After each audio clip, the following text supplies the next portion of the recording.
Good evening, everyone, and welcome to When the Shift Hits the Fan. My name is Mark Jeffrey, and again, I'm here with my co-host, Linda Lehman. Tonight, we're ending off our year. It's the 30th of December, and we thought we'd maybe help you kickstart your new year by giving you some things to think about.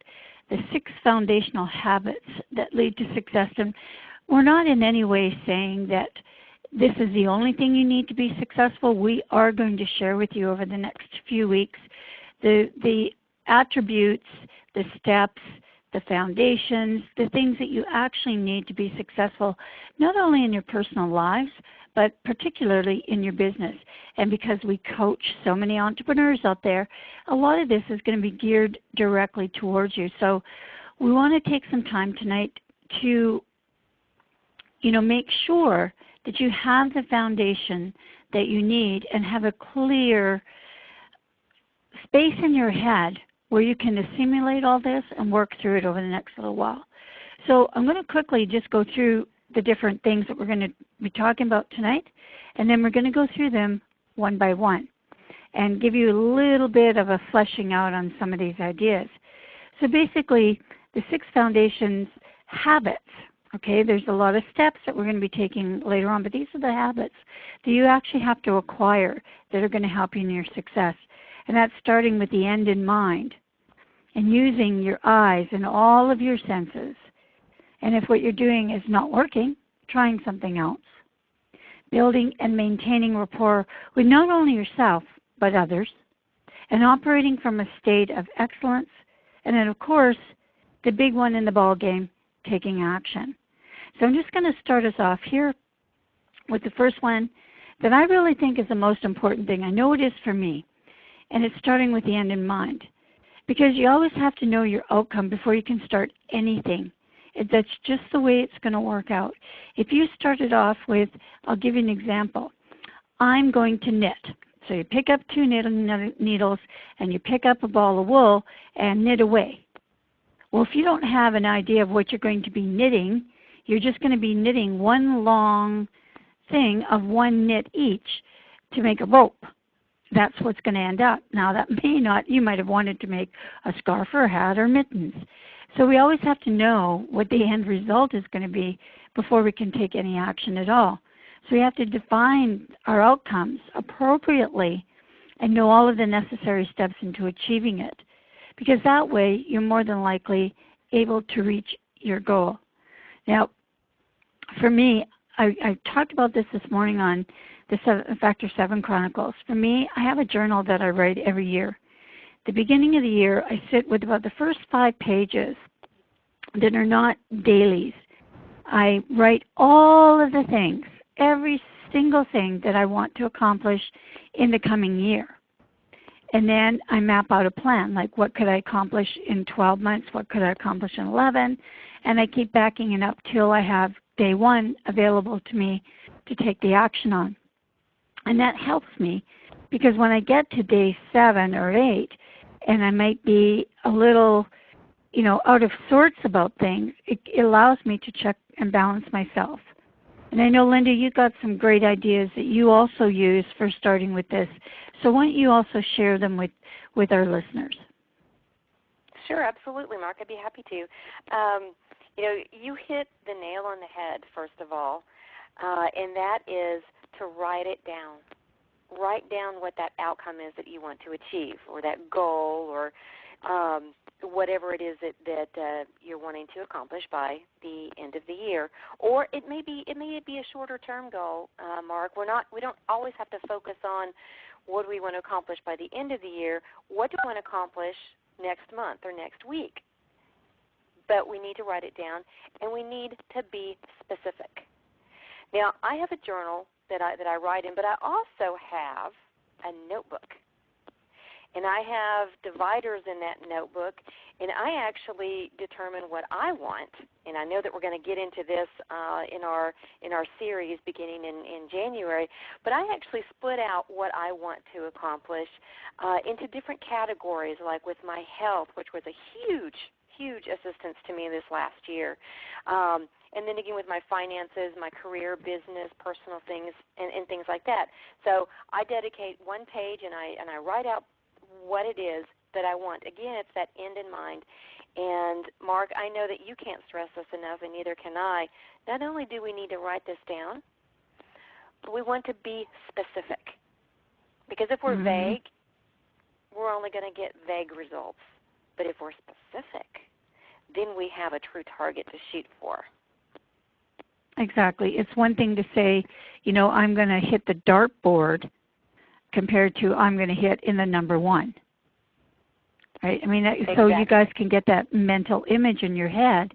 It's exactly what we're saying. It's like if your objective is to hit the dartboard first off, hey, good for you, because at least you took some kind of action. But honing that skill is what we're going to be. And we're going to be talking about this. We're going to give you better steps. Again, tonight is just to kind of get you in the mood, get you in the groove, right, to accomplishing these things, because that's how important we think they are. So let's just hop over to the second foundation. Now this one for us, I know for me specifically, it's one that I have taken years and years to hone, and that's using my eyes and my senses. You know, we take information about our world through all of our senses, right? What we see, what we hear, what we feel, what we taste, touch, what we smell. So sharpening those sensory abilities to notice all those subtle changes, you're going to be able to sense what's going on more expediently. You're going to become more efficient and then better able to act rather than always reacting. You know, we always, what's the saying, Linda? Didn't see that one coming. That's a reaction. You know, and that's what happens when we're not aware of what's going on around us. We won't see anything coming at us, so we're always reacting. And so, like Linda said, you know, if we start off with what we're talking about, foundation number 1, getting things in order, aligning things up, of course, and then being specific about things, we're less likely to be surprised when something does come up. We're less likely to be in that reactionary, heightened state of anxiousness and be more in a state of calm and be able to assimilate things and look at things calmly and make better decisions. Now, the voice of calm in this duo is Linda Lehman, so I'm going to let her take this one away. Thank you.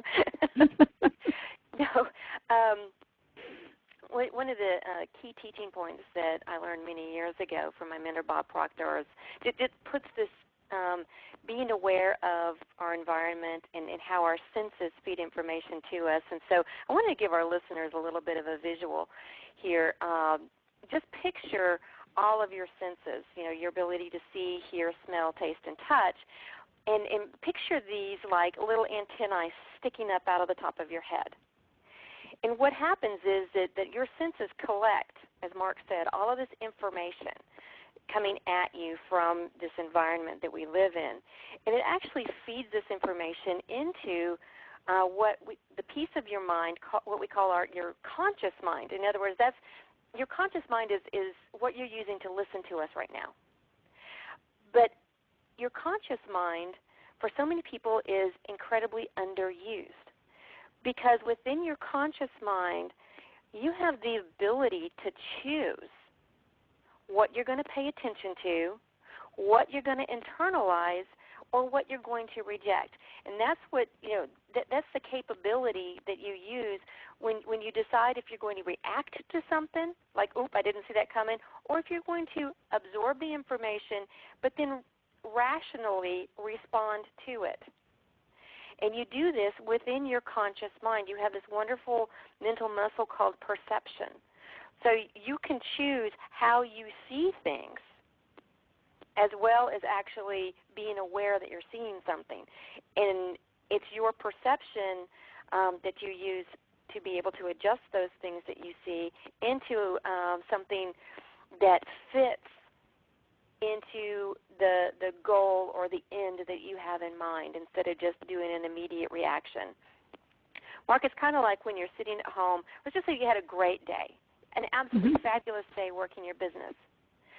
But then you plop down in front of the TV and watch the news, and all of a sudden you don't understand why you feel depressed. Mm-hmm.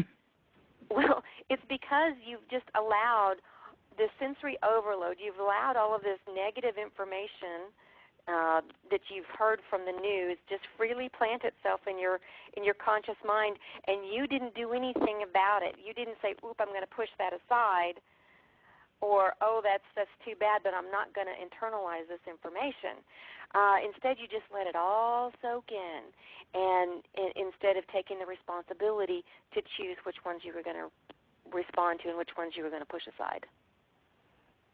So, number one, it's important for us to realize the information from our senses is coming in, but number two, we need to reason through that information and decide what we're going to hang on to, what we're going to get rid of, what we're going to use to our benefit. Absolutely. So it's funny because I don't actually listen to the news or read newspapers or things like that. People think, how do you get on in this world? And I'm going, quite fine, actually. So Me but too. let's jump on to number 3, because we do have a half an hour, but we're going to go through these things in our series coming up in depth. So you're going to get this, you're going to understand it, and you're just going to be a much better person because of it. Okay, so number 3 is really, if it is not working with what you're doing right now, like my mouth not working right now, try something else. So basically, we do this a lot. Entrepreneurs are the worst for this. Like this is, I think, for me, I don't know about you, Linda, but this is what I spend most of my time with entrepreneurs. They get stuck in a rut. And we've done an unstuck call before. And it wasn't just about being stuck, I don't know what to do, but stuck in a rut of doing something, the same thing over and over and over again, expecting different results. I mean, of course, we know that's the definition of insanity. But we have to take notice of the feedback that we're receiving through all of the senses. And you're going to be better at this if you build those senses up. If you start with these foundations first. Because I think that's it. It's like you're banging your head against the wall and you're not even knowing that your forehead's bleeding. You have to really look at the bigger picture and be flexible, but also prepared to change your behavior. And I'm going to emphasize this, your behavior, not something else. There's not outside things going on that are adjusting and making, Murphy jump up and down. It's you. It's you. You will not be flexible enough to change, so you're never going to get that successful outcome because you won't change who you are, so nothing on the outside can change either. So, Linda, gosh, isn't this the worst one? It is, if not the worst one, it is one of the worst ones. But, absolutely nothing is accomplished, no success is accomplished without adjusting. And Mark, you see this around you all the time if people would just notice it. As an example, the thermostat. I mean, you're sitting there in very, very cold weather, and I know that you would I don't know, stick your tongue out at me and blow raspberries at me because I turned my heat on, but it certainly wasn't as cold as it is with you. It was, I won't even go there. But no. But even if you look, everybody can relate to the thermostat in their house, whether it's wintertime or whether it's summertime. Mm-hmm. Winter you want the heat, summertime you want the cold. But the temperature doesn't remain the same in your house.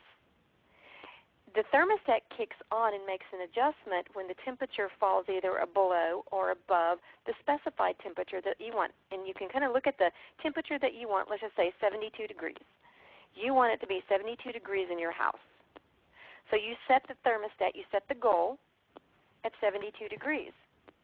Now what happens is when the temperature fluctuates, 1 to 2 degrees either below or above that mark, what happens? The heat or the air conditioner comes on, and it brings the temperature back to 72 degrees. In other words, it adjusts. It takes a twist and a turn, and it adjusts to the goal. And so even with our thermostats, it's not a straight line to 72 degrees. It dips and it rises and it dips and it rises. but it gets to that 72-degree mark. It's exactly the same with the successes that we want in our life. We have to adjust. We have to make the twists and turns, always with the goal in mind, the end result in mind, knowing that we're going to take a curve here and a curve there, but we're going to get there. We're not going to give up on that goal, which is what I know, Mark, probably 90% of people, or entrepreneurs, when they first start out, they say, oh, I'm not getting there, and so they give up. Mm-hmm. They quit. Yep, they give up. And it's funny, too, because I'll give you two quick examples before we move on, is I know people that they jump up all the time, and they keep flicking with that thermostat because they're too impatient for it to wait to do its job. And as entrepreneurs, sometimes you just said that. You're not getting the results you want, so you quit. That's like jumping up and turning that thermostat. But I'll tell you, my daughter was here over the weekend, or for Christmas, right? And she of course, I gave her the remote. I have no idea why I did that. But in between, she's watching TV, and she keeps, every time a commercial comes on one, she goes back and she flicks onto another channel. Of course, there's another commercial on that channel because, of course, that's the way they layer them, right? And she keeps going, I hate commercials. And I'm going, well, why do you keep flicking the channel? You know it's going to be a commercial on the other side. And so, yep, I know. And then she'd do it again. And the next time, I hate commercials. And I'm going, man, just start banging your head against the wall. Like, wow. But people do it all the time. And start watching yourself. Start watching what you do. How many times you see somebody press an elevator button, and then 3.5 seconds later press it again? The elevator's coming, my friends. You can press that all day long. It's not going to come any faster. But we do it all the time. So watch that in your life, because that is, the impatience of not being aware of what's going on and just reacting to things. Okay, so foundation number 4 for us is building and maintaining rapport with yourself and with others. So just we layered right into that this time, noticing what's going on, like within you, how you feel about the things that you want to achieve, what fires you up or what dampens you down. You have to know yourself very well. You have to take the time. And you know what? It's really cool about this is that you don't have to tell anybody. You don't have to tell anybody that you suck at something. You can only know that and say, well, I cannot do this, whatever it is. Or I always, I stumble and I fall every time I do whatever this is. You can just say it to yourself really quietly and say, what can I do that's going to make the adjustments? What do I see about myself? Like, why do I have to punch that elevator 40 times when I know the elevator is coming? Why do I do these things? If you start becoming aware of them, you'll start thinking through it. And I know I did this exercise with myself the other day. When I'm with a bunch of my girlfriends, we all natter at the same time. And I know a lot of ladies, we can relate to that. I don't know how we keep all of those conversations going, but we seem to be able to do it somehow. But I wanted to do something and I expose myself to different situations like this all the time, where I would listen to conversations and I was biting my tongue, not saying anything until that entire sentence was done. And here's a different thing that happened. I said, we all decided to do it, is allow someone to have a complete conversational thought before we all jumped in like hyenas. And it was interesting because the conversation went in a different way, unexpectedly. So these things can happen. So what you know about yourself, and also feeding off of others and listening to their feedback and how they're reacting to you, very important, right, Linda? Oh, so true, Mark, so true. It's, what you just described, that the experiment that you did is truly an experiment in being in the moment, being present with that moment. It's easy to be distracted. It's easy to fall into those old habits and jump on top of each other's sentences. I mean, you and I do that sometimes here on the show. Even yeah, we do it all the time. But when we do take the time to be in the moment, to be present, the relationship that we build, not only with ourselves, but with the others that are around us, becomes more valuable, because they're picking up on the fact that you are acknowledging that they are the most important person, the most important conversation at that point in time. You value them. Absolutely. And that's the last line of this is, with that you create a relationship of trust and cooperation. Because it's true too, Linda, when we start being respectful of what other people say and do, they also become more respectful of what we say and do. So it's a really good hand in glove that we should all strive towards, that's for sure. Okay, let's jump into number 5 here. Operating from a state of excellence. Now, I want to preface this for everyone that this isn't being excellent at everything that you do. It's just having a heightened sensory awareness. You know, planning that outcome, building the rapport, and being prepared to change your behavior to get what you want. When you're doing those things, you're operating from a totally resourceful state. And what we mean by resourceful state is when you're open like that, when you're listening and you're hearing and you're feeling and touching, you get a whole different vibration from the things that are around you. Resources come to you. It's just like we said just a moment ago. It gives you, when you're listening to someone speak and they complete their thought, if you take a moment to, instead of talking right away, if you took a moment and said, that's interesting, and give your brain time to think that through and see how it fits and open yourself up, you come up with different statements of fact. Different things enter your mind because you're more open and you're from a state of resourcefulness. And see, and that's going to boost your confidence. And how you do that, you just start in little ways, just like I told you, bite your tongue. When you know you're going to jump on it, say, well, that sentence wasn't done yet. You know, and listen to things. Or don't press that elevator button. You know, don't flick through the channels. Just contain yourself for a moment and open yourself up. And if you do this little by little, gradually, you'll notice that you're kind of doing it all the time. You're waiting on things. Your world slows down so you can take the time to feel it, to see it, to touch it, to hear it. You'll become more aware of what's going around you so you can better act within it. Linda, what say you? Oh, that's beautifully said, Mark. Kudos. No, I agree, and I love playing with this idea, and I love doing exercises where I purposefully will say, okay, I'm going to, again, it goes back to being in the moment, and I'm going to notice and focus on everything going on around me and inside of me. And, you know, sometimes too, Mark, we have dips in our confidence. But if we realize what a magnificent creation each of us really is, then we can act from this being of excellence. Because everything we do is perfect in an imperfect way, and everything we touch is perfect in an imperfect way.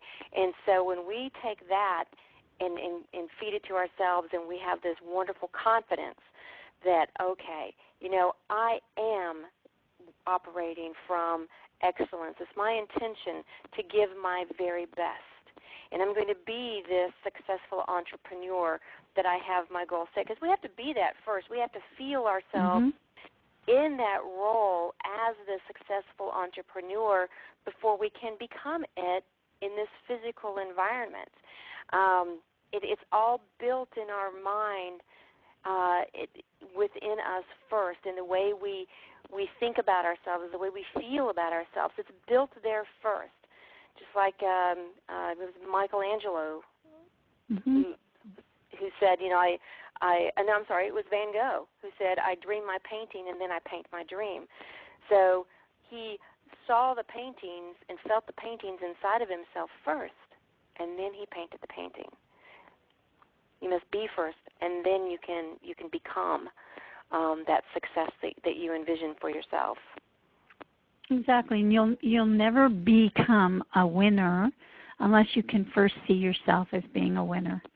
And so the little things that we do that build those confidence, like, if you're impatient about things and you just stop it, and maybe you don't stop it for a whole night, maybe you find yourself like a half an hour into a show flicking through, getting upset with the commercials again or whatever you do. But 3 times out of the 5, you didn't do it. You were calmly waiting to go through these commercials.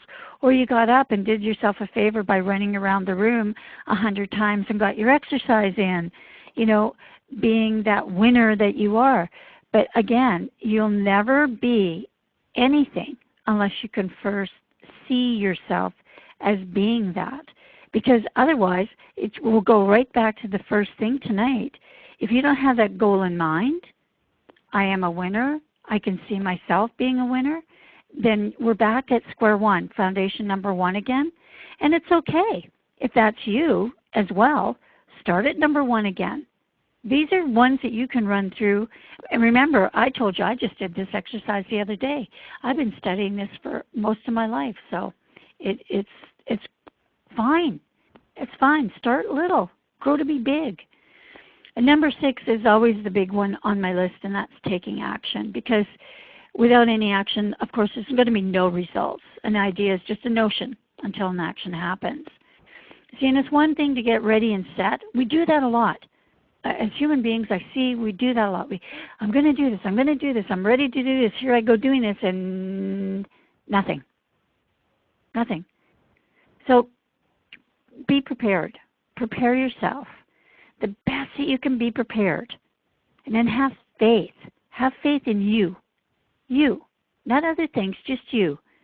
That you're going to manage to take that step. And you know what? The first one might be that wobbly, I'm so scared I can hardly breathe step. But the next thing you know, it's going to be, I'm in it. I'm winning it. I'm doing it. Here I go now. And it will. I know it sounds silly, but it really will happen for you. You really just need to take one step towards that goal, as wobbly and as scary as it is. And then when you put your heel down, you've taken the step. And it's such a feeling of elation and accomplishment when you do that, that you're going to want to take the second step. Mm-hmm. And you celebrate that first step too. Don't oh yeah, I do. Those small accomplishments, and think that you're going to just celebrate when you reach the ultimate goal. We celebrate the whole way through. Now, one other key point that I want to make here as we're talking about taking action, there's a difference between productive actions and just being busy.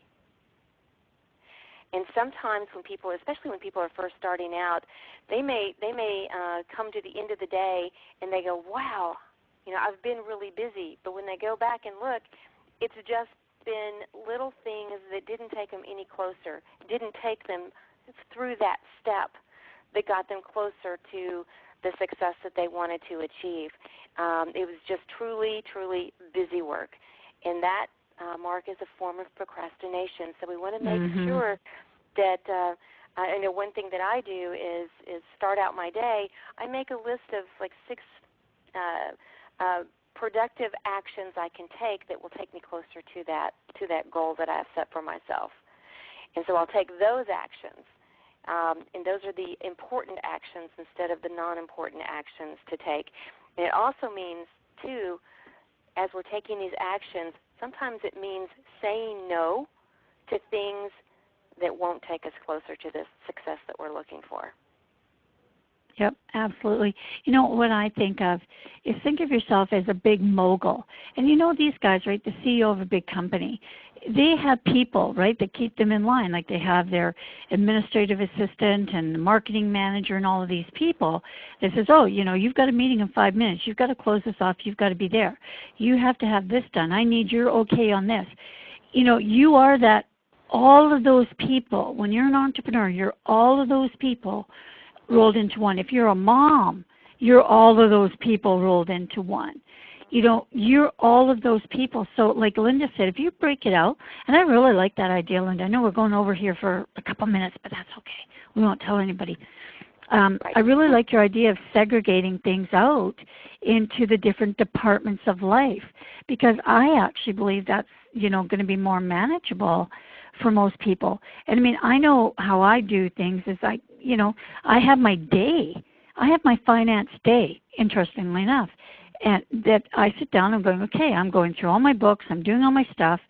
So it's planned out that way. But somebody might plan it out that it's the first hour of their day, every day, right? How you put this together isn't as important as that you actually put it together. So we've given you 6 steps to start with. And we're going to be building on these foundations throughout the next 6 or 8 weeks, however long we feel it takes our listeners to kind of make it through so that you get a really solid foundation to go into the year 2014. And I want you to be patient with yourself.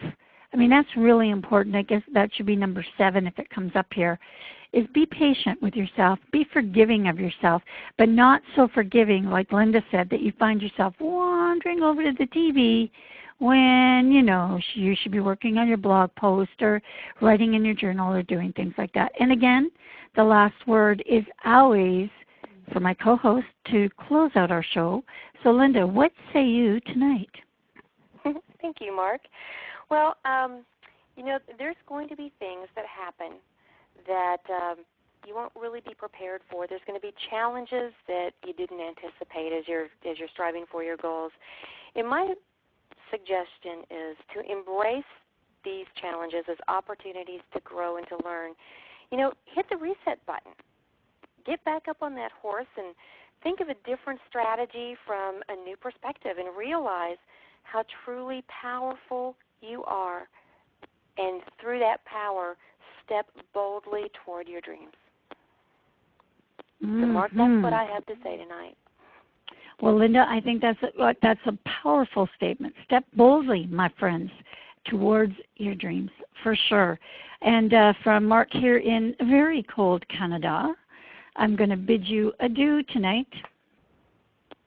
And good night from Linda in a little cool but still sunny Florida. Good night, everyone.